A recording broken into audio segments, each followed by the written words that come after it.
اہمیت رکھتی ہے، یاد رکھیں۔ اسی طرح بعض ایسی چیزیں جن سے نبی اکرم صلی اللہ علیہ وسلم نے خود علاج کیا ہو، وہ آپ کے سامنے کچھ رکھتا ہوں واقعات اور کچھ چیزیں جن سے خود نبی اکرم صلی اللہ علیہ وسلم نے علاج کیا ہو۔ لیکن ایک بات اس سے پہلے میں بتا دوں کہ جو باتیں حدیث میں آتی ہے کہ آپ صلی اللہ علیہ وسلم نے ان سے علاج کیا ہے، آج بہت سی مرتبہ یہ ہوتا ہے کہ ہم کہتے ہیں ان سے تو جیسا طب نبوی کتابیں ہوتی ہیں، آپ پڑھتے ہیں اور علاج کرنے کی کوشش کرتے ہیں، فائدہ محسوس نہیں ہوتا ہے۔ وہ اس لیے کہ طب کا معاملہ ایسا ہے کہ اس پہ تجربات اور تجزیات کی ضرورت ہے۔ نبی اکرم صلی اللہ علیہ وسلم نے بہت سی باتیں فرمائیں، یہ مسلمانوں کی کم علمی رہی، بیوقوفی رہی، بد نصیبی رہی کہ طب نبوی ہم نے اپنے ہاتھ سے ضائع کر دی، کبھی اس پہ ریسرچ ہی نہیں کیا۔ کوئی بھی میڈیسن ریسرچ کے بغیر نہیں ہوتی ہے۔ رسول اللہ اگر یہ فرماتے ہیں کہ فلاں چیز میں یہ شفا ہے تو اس کا معنی یہ کہ اب ریسرچ کرنا پڑے گا نا، اس میں سے نکالنا پڑے گا کیسی شفا ہے، کس چیز کے ساتھ دنیا کی مل کے شفا دیں گی، کون سی اور چیزوں سے مل جانے سے فلاں فائدہ ہوگا۔ ریسرچ ورک کبھی نہیں ہوا، اور افسوس مسلمانوں نے یونانی طب کو اپنا طب سمجھا اور یونانی طب کو مکمل طور سے لے لیا، اور طب نبی اس کے چکر میں پوری ختم ہو گئی کہ آج بہت ساری باتیں جو طب نبی میں الفاظ آتے ہیں وہ دوائیں کس کو بولتے ہیں ہم کو معلوم نہیں۔ وہ تو تبھی معلوم ہو سکتا تھا جب اس زمانے کے بعد سے لے کر مسلمان اس کو استعمال کرتے رہتے، اس پہ تجربات کرتے۔ افسوس کہ اتنا زبردست ذریعہ طب کا ہم نے کھو دیا۔ لیکن پھر بھی کچھ باتیں جو آتی رکھنے کی کوشش کرتا ہوں، وہ جس سے رسول اللہ صلی اللہ علیہ وسلم نے شفا کے لیے استعمال کی دواؤں کے طور پر۔ سب سے پہلے جو حدیث میں آتا ہے وہ یہ کہ آپ شہد سے علاج کیا کرتے تھے۔ ایک مرتبہ ایک شخص آیا کہ اللہ کے رسول صلی اللہ علیہ وسلم، میرے بھائی کو پیٹ خراب ہو چکا ہے، اسے دست ہو رہے ہیں، آپ صلی اللہ علیہ وسلم نے کہا اسے شہد کھلاؤ۔ وہ گیا شہد کھلا کر آیا، کہا اللہ کے رسول اور بڑھ چکے ہیں، کہا اور کھلا۔ پھر اس نے کھلا کر آیا، کہا اللہ کے رسول صلی اللہ علیہ وسلم اور بڑھ چکے ہیں، کہا اور کھلا۔ 3 مرتبہ کھلانے کا حکم دیا۔ پھر وہ آ کر اللہ کے رسول اور اس کے دست بڑھ گئے ہیں، تو کہا اللہ کی کتاب سچی ہے، تیرے بھائی کا پیٹ جھوٹا ہے، اسے اور کھلا شہد، اس لیے کہ اللہ نے شہد کے تعلق سے کہا اس میں شفا ہے، تو اللہ کی کتاب سچی ہے، تیرے بھائی کا پیٹ جھوٹا ہے، اسے اور کھلا۔ جب اور کھلایا گیا تو ان کو شفا مل گئی اس چیز سے۔ آپ دیکھ رہے ہیں جہاں شہد کھلایا گیا وہیں عقیدہ دیکھیے ساتھ میں، کھلا اس کو، اس میں شفا ہے، بس اگر کہہ دیا تو کہہ دیا، یہ نہیں کہ اور عموماً دیکھیں تو شہد کھلانے سے بہت سے لوگوں کے دست اور بڑھ جائیں گے، ظاہر تو یہ دکھتا ہے لیکن اس میں شفا ہے، وہ شفا اور فائدہ دیتا ہے، اس لیے کہ کبھی دست کا روکنا درست ہوتا ہے اور کبھی ان کا نکل جانا اچھا ہوتا ہے، تاکہ بیماری جو اندر ہے جراثیم پورے نکل جائے پیخانے کے ذریعے۔ تو کہا تیرا بھائی کا پیٹ جھوٹا ہے، اللہ کی کتاب سچی، اور کھلا اس کو ایک بار، اور کھلایا، دست بند ہو گئے، شہد کے ذریعے شفا۔ اسی طرح آپ صلی اللہ علیہ وسلم نے زمزم کا استعمال کیا شفا کے لیے، اور فرمایا زمزم جس نیت سے پیا جاتا ہے اللہ اس میں شفا رکھتا ہے۔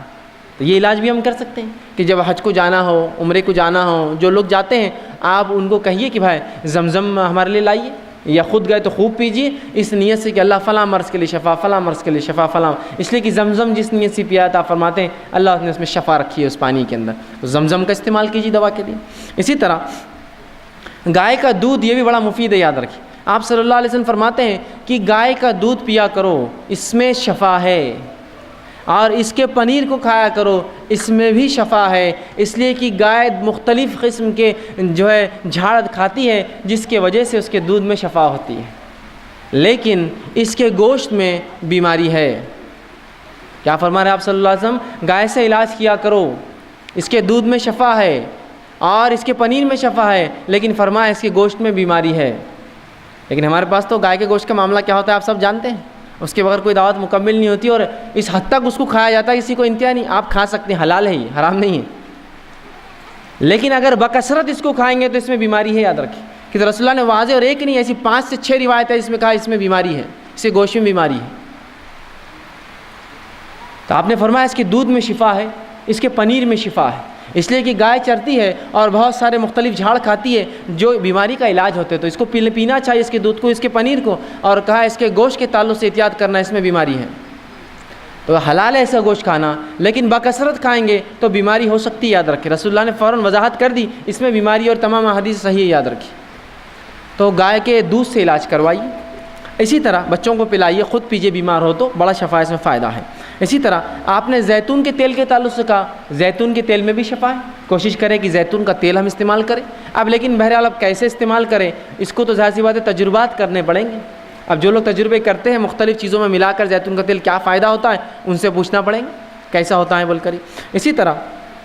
کلونجی میں آپ نے فرمایا شفا ہے، اور کلونجی کے تعلق سے فرمایا کہ تم جو کالے دانے کلونجی جس کو کہتے ہیں اس کو اگر ساتھ کھایا کرو اس میں بڑی شفا ہے، اور فرمایا اس کے تعلق سے کہ جو اسے کھاتا ہے اس میں موت کے علاوہ تمام چیز کا جو ہے شفا ہے، تمام چیز کی سوائے موت کے، کلونجی،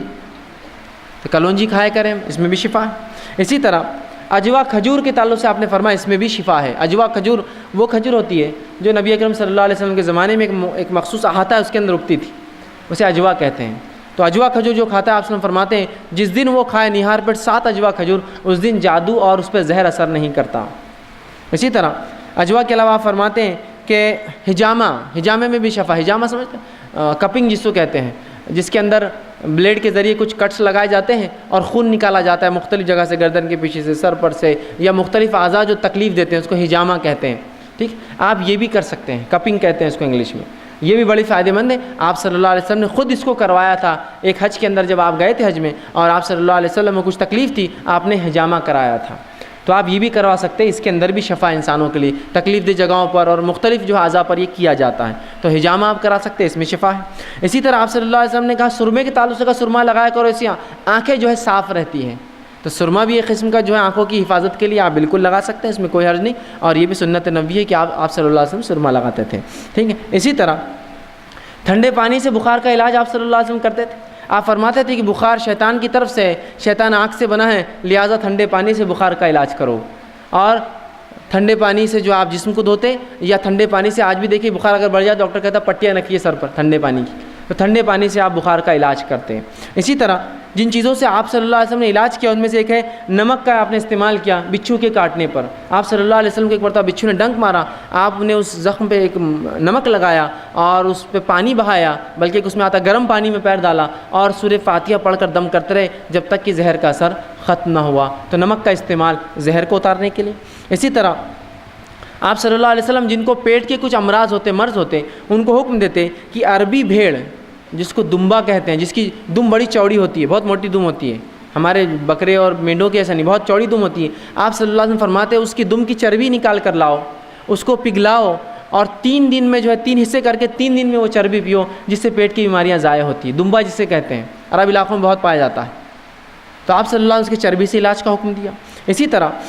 راکھ سے بھی آپ صلی اللہ علیہ وسلم علاج کروایا۔ آپ صلی اللہ علیہ وسلم جنگ احد کے اندر جب آپ کو کچھ زخم ہوئے تو فاطمہ رضی اللہ عنہا نے کھجور کے پتوں کو جلایا، اور اس کے جلنے کے بعد جو راکھ تھی اس راکھ کو جو زخم پہ لگا کر اس پہ پٹی لگائی، تو یہ بھی جو ہے